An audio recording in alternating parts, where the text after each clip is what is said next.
A cold gray light filtered through the narrow window of Ironwood Prison, casting long shadows on the dull green walls of Death Row, the section reserved for those who were about to step into eternity. Inside that frigid cell, Delvin, the man sentenced to death for murder, lay motionless on a steel-framed bed. Hands shackled, eyes wide open, staring at the ceiling as if waiting for the final judgment from some invisible higher power. A single overhead bulb cast light onto his face, gaunt, pale, deeply etched with the cracks of sleepless nights and despair. After 1.843 nights without peace, today would be the last. At exactly 9 a.m., they would lead him down the final hallway, strap him to the gurney, and inject the fatal drugs. No more lawyers, no more appeals, only one final request, repeated like a sacred chant.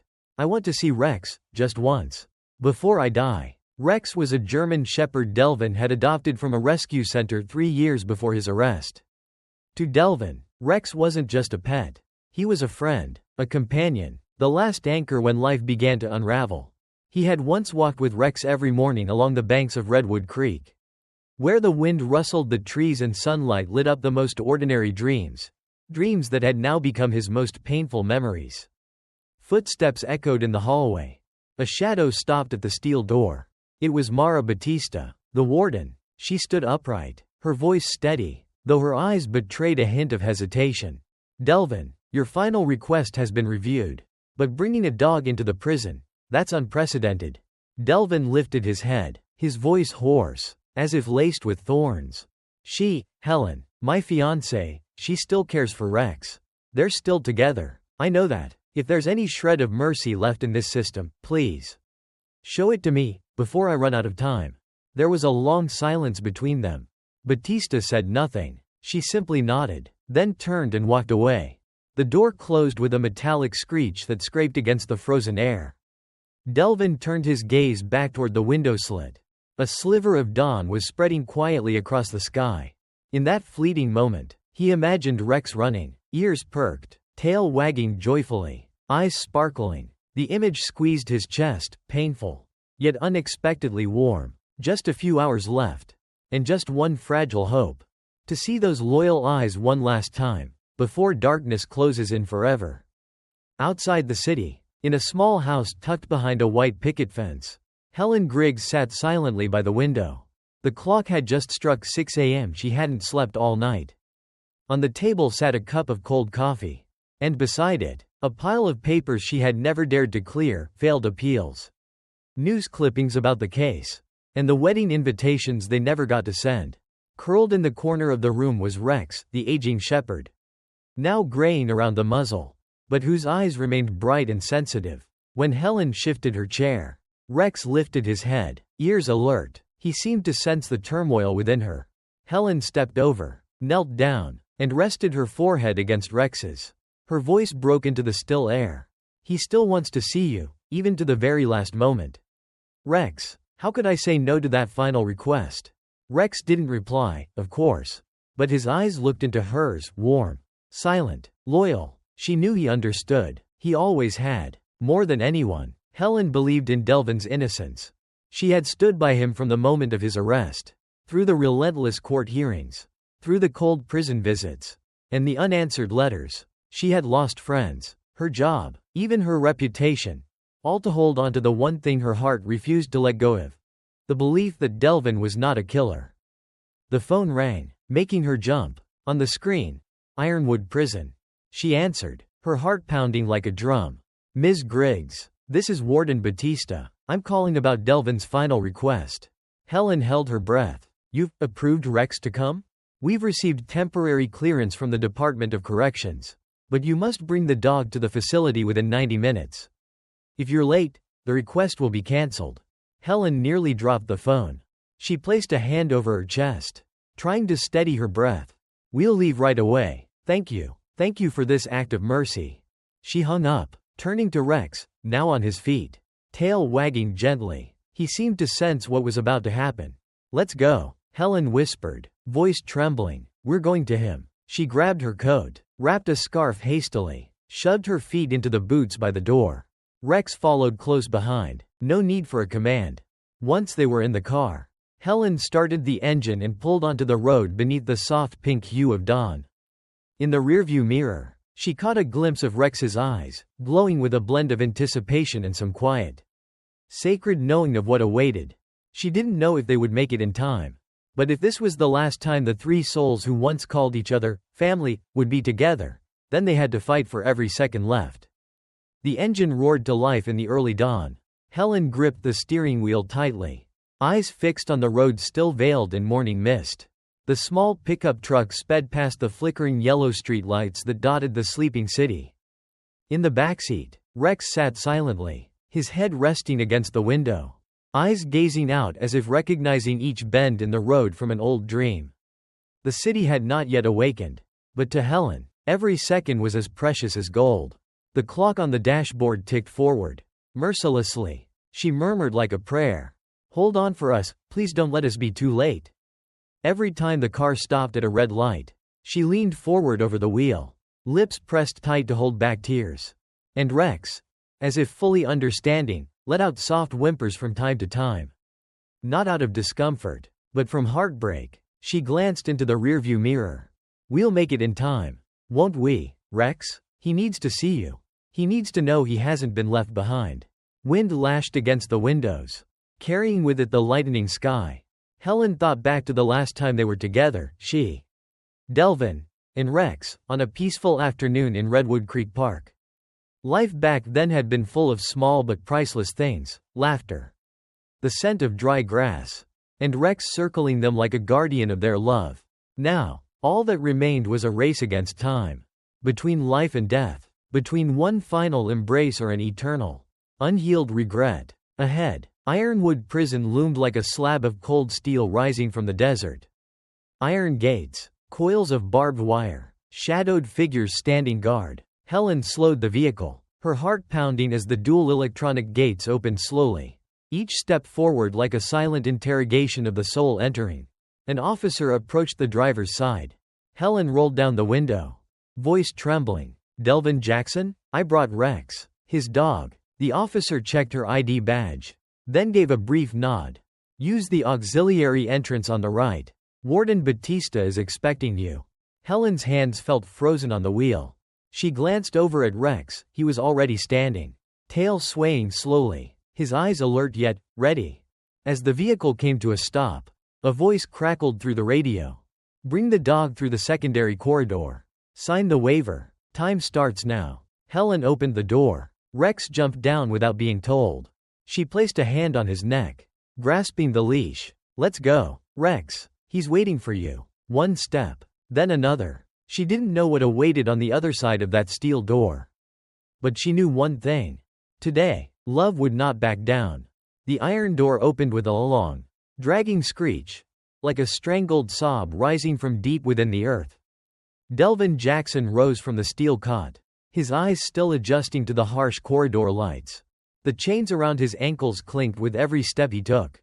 "Jackson," came a woman's voice, low, steady, but not cold. Warden Mara Batista, tall, lean, her uniform crisp, her face stern, yet today, her eyes held something unfamiliar, sorrow. "You have a visitor." Delvin didn't need to ask. His heart already knew. For a fleeting moment, time stood still. Then, from beyond the doorway, a blur of motion surged forward. Rex.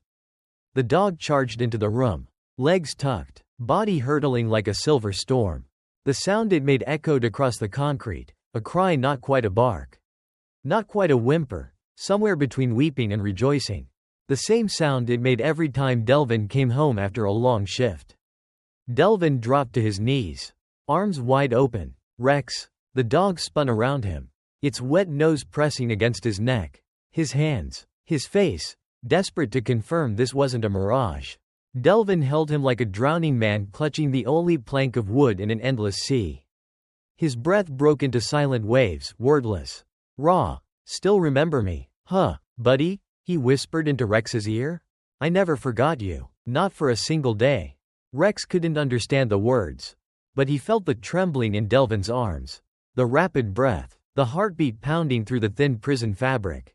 He whimpered, burying his head deeper into Delvin's chest, as if trying to peel away the shackles from his master's body. Warden Batista stood quietly and turned her face away. At the doorway, Helen froze, unable to step further. Her hand gripping her bag strap so tightly her knuckles whitened. Delvin looked up and met her gaze. Years of separation, hundreds of unsent letters, apologies never spoken, were all condensed into a single nod. Helen stepped forward. Tears spilled instantly. I kept Rex. I couldn't hold on to justice, but at least I kept Rex. Delvin forced a smile. That's enough. You held on to the one thing that gave me a reason to live. Batista interjected gently, her voice barely above a whisper. We can allow 15 more minutes. Then the chaplain, and the procedure. No one said a word. Delvin sat there, one arm wrapped tightly around Rex, the other gripping Helen's hand. No one dared break the fragile stillness. Because this might be the last time. They were still a family. Delvin sat motionless in the white room, his hands still carrying the lingering warmth of Rex's fur. The sound of the guard's footsteps had faded away. Helen had left after a tearful embrace. Now, it was only him, the steel bed, and the cold wall clock ticking steadily toward 9 a.m., the hour of execution. A soft knock echoed. Reverend Morris stepped in, holding an old Bible and a pair of eyes far too familiar with sorrow. Delvin, I came to pray with you, if you'd like. Delvin nodded. I'm not sure I still believe in anything, Reverend, but if God is out there, I just want him to have seen Rex. Morris gave a gentle, sorrowful smile. Perhaps he already has. But before the Reverend could open the book, the door burst open again. Warden Batista returned, but this time she was followed by a man Delvin recognized instantly, Detective Anton Delacqua. The very one who had led the investigation that condemned him to death. Each step the detective took echoed in Delvin's chest like a fresh wave of anger and suffocation. What are you doing here? Delvin asked, his voice raspy like it had been torn from a broken throat. Anton raised both hands in a gesture of peace. I'm not here to defend myself. I'm here because I believe you might be innocent.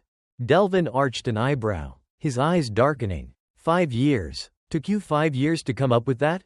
No, Anton said, his eyes reddening. It took me 5 years to face the truth. He placed a thick file on the steel table. Inside, Delvin saw what he had screamed into the void for years.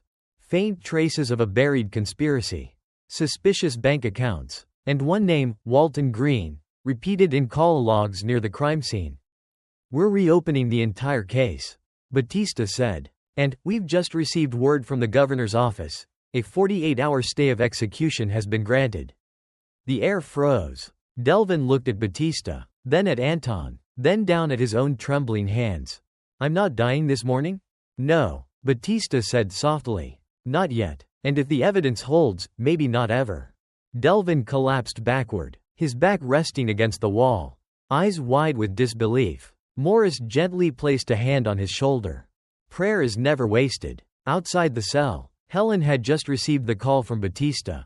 She dropped into the waiting room chair, her hands shaking, tears streaming down her face, unable to speak. Rex sat beside her, sensing the surge of emotion, and gently licked her trembling hand.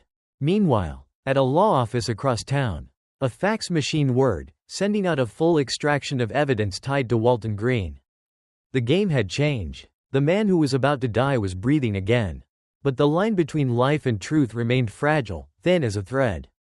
And the clock still wouldn't stop ticking. 7:42 a.m. Just over an hour remained before the original execution time. But time itself had become a double-edged weapon, both a mercy and a suspended sentence. Inside Warden Batista's small office, the air was heavy. Detective Anton Delacqua stood by the window, eyes locked on his phone screen. He was waiting for a signal from the one person who might save Delvin's life. A white hat hacker Anton had once helped avoid prosecution. Beside him, Helen sat curled in a chair, eyes glued to the ticking clock. Rex had been moved to the prison yard, held temporarily in the controlled animal zone. He sat close to the wire fence, eyes fixed on the door behind which Delvin was still locked away. Suddenly, Anton's phone buzzed. A text appeared, just 4 words. There's a crack. Right after that, a PDF file arrived, accompanied by a GPS heat map, a call log, and a list of bank accounts tied to one name, Walton Green. A former mercenary. Green had vanished off the FBI's radar 3 years ago, and now he was confirmed to have been within 1 mile of Raymond Concade's penthouse on the night of the murder. Anton turned on the speaker. "We've got GPS coordinates from Green's burner phone. And this? Fund transfers from 3 shell companies linked to one of Concade's business rivals. They paid out nearly $250 just a week before the murder." Batista snatched the documents, scanning them with the precision of a blade. "This isn't speculation anymore, detective. This is a direct chain of evidence." She turned to her waiting staff. "Get the governor's office on the line. I want a direct connection." Helen gasped, tears spilling uncontrollably. "He's going to live. He might really live." Anton looked at Batista, his tone sharp and unwavering. "I'll drive to the DA's office myself if I have to. We cannot let this system kill another innocent man." At that very moment, in the solitary confinement cell, Delvin sat in silence, his eyes fixed on a pale sliver of light slipping through the steel door. A guard entered, placing an old radio on the metal shelf in front of him. The voice crackled through. "Broadcast from the warden's control office. By emergency order from the governor's office. The execution of Leonard Delvin Jackson has been delayed by 48 hours to review newly submitted evidence regarding another suspect named Walton Green." Delvin couldn't believe what he was hearing. He shot to his feet, his legs trembling beneath him. Every fiber of his body was stretched tight. But then, something shattered in his chest. Not tears. A breath. A real breath. His first free breath in 5 years. A fragile life had just been extended. A hazy path had just been revealed. But the enemy was still out there, shielded by wealth, power, and a web of lies. And the race to save Delvin's life had only just begun. Warden Batista set the phone down on the desk. Her voice caught. The governor agreed. "We have 48 hours. No more." Helen leaned back against the wall, slowly sliding to the floor. Her face wet with tears but her eyes glowing with hope. Just then, a familiar sound echoed in the hallway, steady, a little heavy. The cell door opened. Delvin looked up, and froze. Rex, the dog, burst into the room, leash trailing behind, held tightly by a young female officer. No signal was needed, no word spoken. Rex recognized his former master instantly. He let out a low growl, then a howl of sheer joy that pierced the soul. He hurled himself into Delvin's arms. Delvin dropped to his knees, wrapping himself around the dog's body. His hands trembled as they sank into the thick fur that still carried the faint scent of the old soap they used when they lived together. Rex's eyes sparkled. In that moment, everything else, death, the system, the stolen years, faded to nothing. "God," Delvin whispered, "I thought I'd never see you again." Helen stood behind them, one hand covering her mouth. This wasn't just a reunion. It was a torn piece of soul finding its rightful place again. Batista spoke, her voice softer than ever before. "You have 30 minutes. Make the most of it. After that, we'll transfer you to a new cell. No longer the execution chamber." Delvin nodded, eyes never leaving Rex's face. Meanwhile, inside a dark federal office in Redwood City's Department of Justice, Anton Delacqua sat with 2 federal agents, flipping through newly recovered files sent anonymously from his hacker contact. Green was hired to eliminate any threat to Concade, or possibly the other way around. One agent said, pointing to a decrypted email, "There's evidence of transactions involving 3 powerful figures in the real estate industry. And the worst part, an internal email outlining a plan to pin it on a security guard who had prior disagreements with the victim." That was Delvin. Anton's fists clenched. They chose him from the start. Because he was quiet. Because he didn't have a strong lawyer. Because he had a dog. A fiancé. And a life humble enough to erase. One agent asked, "Do you think the system will actually listen to this?" Anton replied without looking up. Eyes locked on the screen. "I don't need the whole system. I just need one person brave enough to say, stop." Back in the cell, Rex lay curled next to Delvin, head resting on his lap, eyes half closed as if, for the first time in 5 years, he felt safe again. Delvin didn't speak much. He just stroked Rex's back slowly, as if imprinting every second into his bones to remember what being alive felt like. And in his eyes, for the first time after so many sleepless nights, was something no courtroom, no sentence, no needle could ever extinguish. Hope. Inside the old records room of the Redwood City Police Department, Anton Delacqua was buried in dust-covered file boxes. The papers were brittle, threatening to disintegrate under his fingers. A young assistant from the district office was with him, checking file codes non-stop. Anton knew they didn't have weeks. They barely had hours. Second forensic note, he muttered. There has to be something that never made it to court. And then, he found it. A thin report marked, Crime Scene Analysis Number 2. Dated 3 days after the incident. Anton snatched it, scanning rapidly. The first line froze him in place. Presence of shoe prints inconsistent with victim or defendant. Rear window shows signs of forced entry. Gunpowder residue discovered that does not match the murder weapon. Gunpowder? The assistant asked, his face draining of color. But this was a stabbing case. Exactly, Anton growled, and this was never presented to the jury. He slammed the file shut, clutching it like a life preserver on a stormy ocean. If what he'd just read was true, and had never been used during trial, then Delvin wasn't just possibly innocent. He was the victim of a calculated frame-up. Meanwhile, back in the solitary cell, Delvin sat beside Rex. The cold overhead light spilled across blank white walls. The dog stretched out, resting his head on Delvin's thigh. Delvin smiled, the kind of smile blurred by tears. The door creaked open. Chaplain Morris stepped in, Bible in hand, his expression calm and warm. Delvin, he said softly, I heard about the call from the governor's office. You've been given more time. Delvin nodded, not rising. Father, I don't know if I should hope anymore. Every time I think I have a chance, I'm afraid it's just another mirage. Morris placed a hand on his shoulder, his voice like a bomb.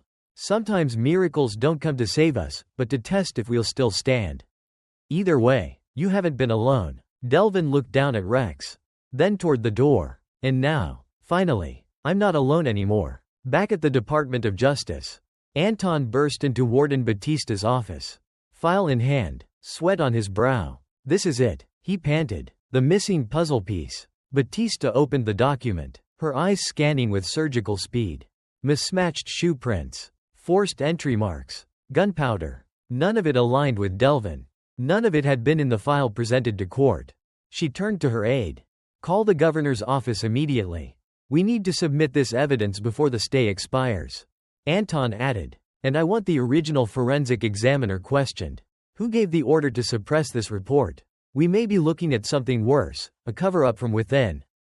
In Helen's house, the television showed live footage of the exterior of Ironwood Prison. The news ticker read, Delvin execution delayed, investigation reopened. She sat frozen on the couch, Rex resting his head on her lap, eyes fixed on the window as if waiting for Delvin to come home. Her phone buzzed with a message. We found the hidden forensic report. Signs of forced entry. Delvin may be exonerated. Anton. Helen let the phone slip into her lap. Her hands trembled. Her eyes welled with tears. Rex lifted his head, sensing something. We're going to bring him home, she whispered. Inside the emergency courtroom of Redwood County, the air was taut as a wire. Judge Alvarez sat upright in his high-backed chair, eyes scanning the room as if he could pierce through every unspoken thought. The clock on the wall showed 7:58 a.m., still 2 hours before the execution stay expired. Delvin was brought in, his face gaunt but his eyes unexpectedly bright. Helen had arrived early, hands clasped tightly in her lap, while Rex waited outside in a secure vehicle under special protection for the hearing. Next to her sat Anton Delacqua, his face hard, but filled with resolve. Across the aisle stood Deputy District Attorney Thomas Yeager, the same man who had prosecuted Delvin 5 years ago. He stepped forward, somewhat slowly, as though bearing the weight of unspoken guilt. Your Honor, Yeager began, his voice hoarse, since the stay of execution, we have received a series of new evidence. This includes GPS data placing another suspect, Walton Green, near the crime scene, and a suppressed forensic report that was never presented to the jury. He paused, turning to Delvin with conflicted eyes. I cannot say I'm blameless. I relied on one-sided evidence, and I can no longer guarantee that we convicted the right man. The room went still. Delvin looked straight into his eyes, not with hatred, just the long silence of a man too familiar with disappointment. Delvin's new attorney stood, We petition the court to vacate the death sentence and release Mr. Delvin under supervised conditions while the court decides whether to reopen the case." Judge Alvarez sat silently for several seconds. Then, he struck the gavel. "The petition is granted. Mr. Delvin will be removed from death row within the next 48 hours. If sufficient evidence confirms his innocence, I will consider granting full release." Helen burst into tears. Anton nodded slowly, as if a mountain had been lifted from his shoulders. And Delvin, he stood still, gave a slight nod, tears rolling down his face, but his posture steady, like a soldier who had survived every storm. At that very moment, in a small cafe outside the city, a man named Walton Green sat silently, eyes fixed on his phone screen. A news alert popped up. Death row inmate granted stay after new evidence emerges.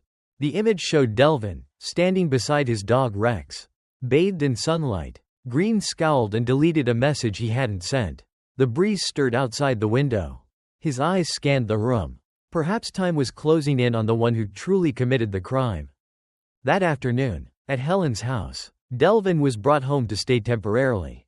To the small cottage where Helen and Rex had waited all these years. There were no words for the moment when Rex barked, burst out the door, and leapt onto Delvin as if time had never passed.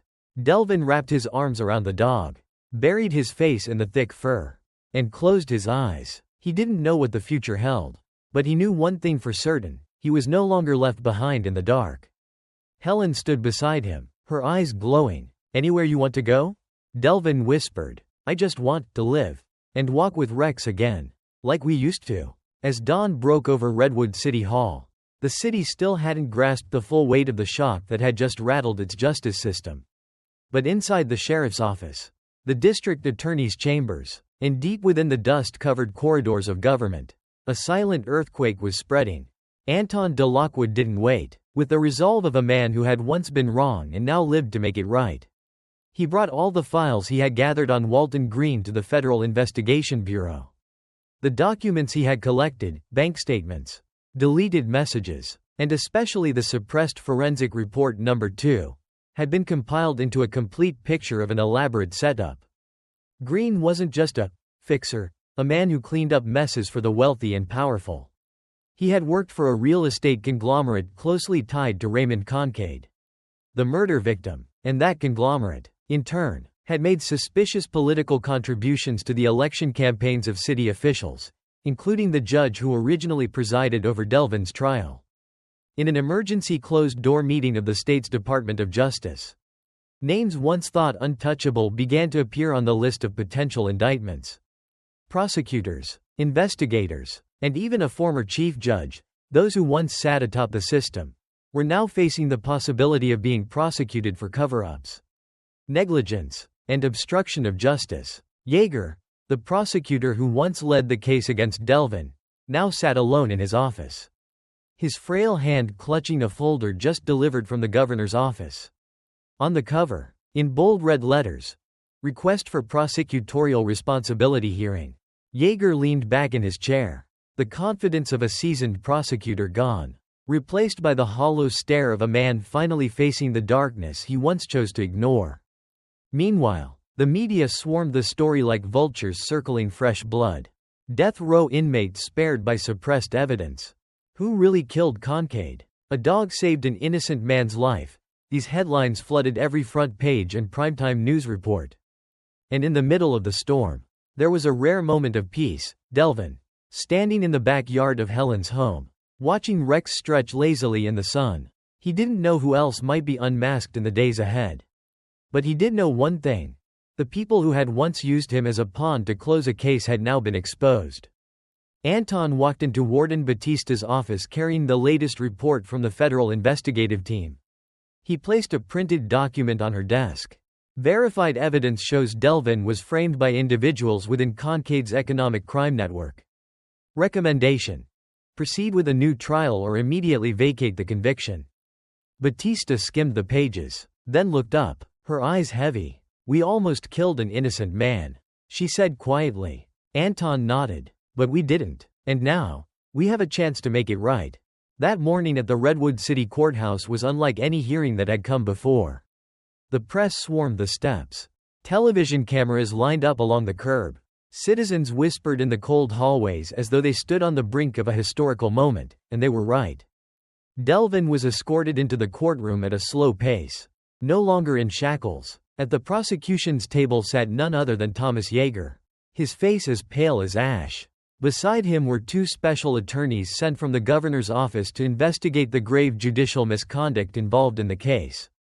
In the front row, Helen gripped her hands tightly, her eyes never leaving Delvin.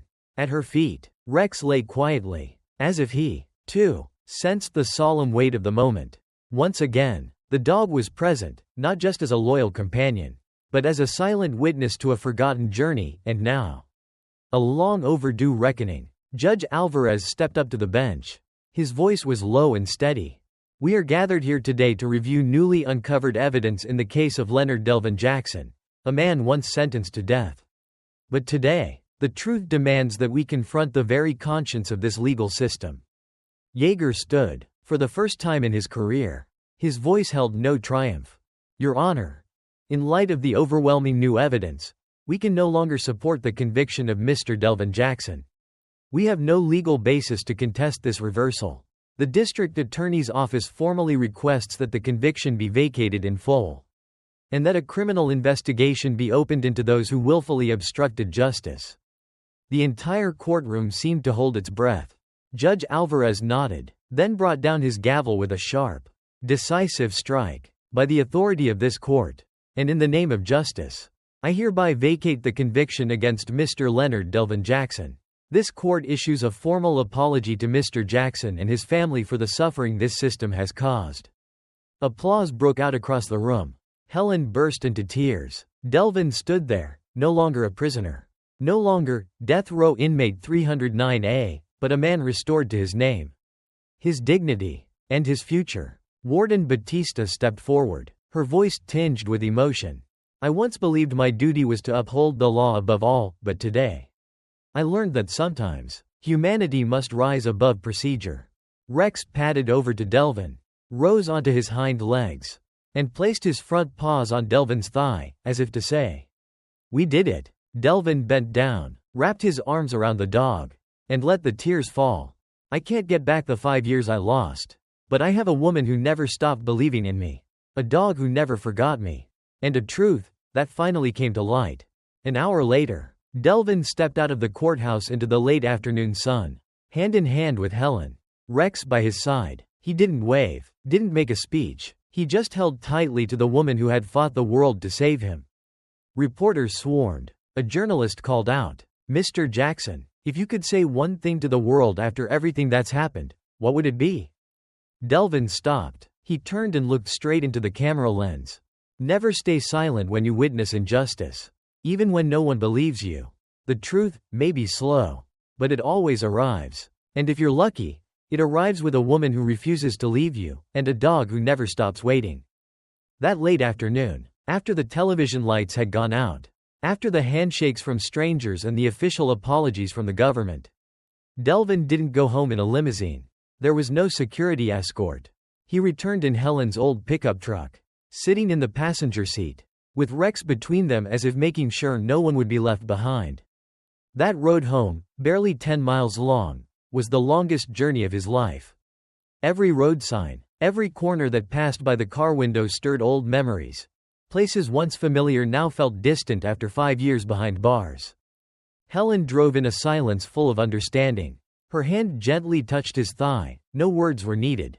That alone was enough. When the truck turned onto the dirt path that led to Helen's wooden cabin, Delvin felt his heartbeat slow. No more clinking chains. No more cold fluorescent lights. Just the smell of wet earth, the wind rustling through the trees, and the golden glow of sunset falling on the front porch. Rex jumped out first, running around as if reclaiming his old territory. Delvin stepped out and looked at the small house. The walls were still the same faded white. The windows still half shut like the day he left, but now it felt warm, alive. Helen handed him a spare key. "It was never locked to you." Delvin smiled, a slow, tired smile, but genuine. That night, Helen made his favorite dish, barbecue meat and sweet corn salad.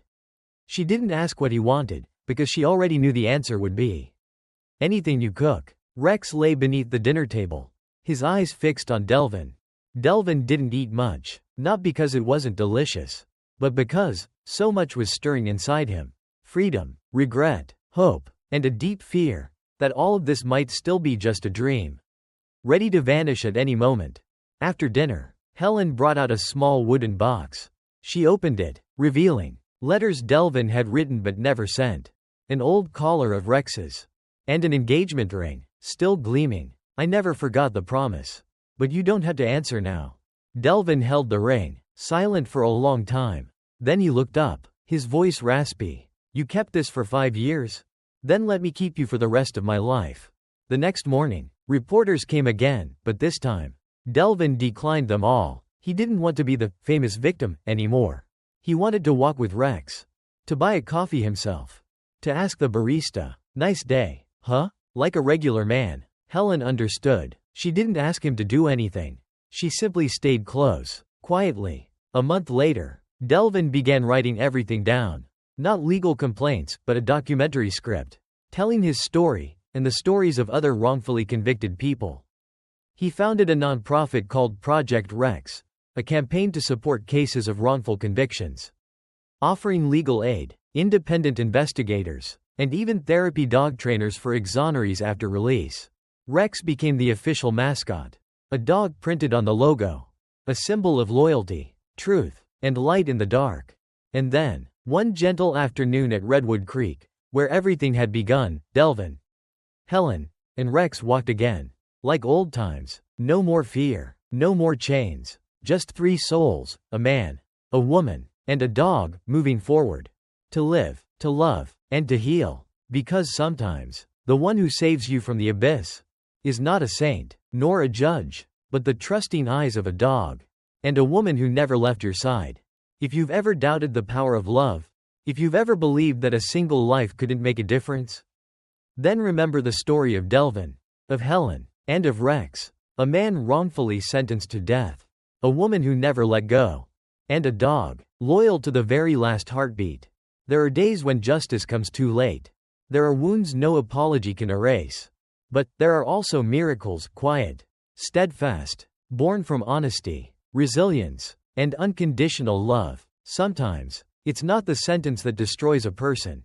It's the forgetting, the silence, the surrender. But Delvin survived, not because the system saved him, but because of a pair of eyes that never stopped believing, Rex's eyes. And a heart that never stopped loving, Helen's heart. You might be hearing this story in the darkness, carrying doubts, or wounds that haven't yet healed. Know this, no matter how many scars you bear, you are still worthy of love. And even if the world once turned its back on you, there will always be someone, or something, waiting at the end of the road. One person, one soul, one dog, enough to save a life. Rest now, if you're tired. And if tomorrow you wake up and hope is still there, keep walking. I'll be here, waiting for you, just as Helen waited for Delvin. And as Rex never forgot.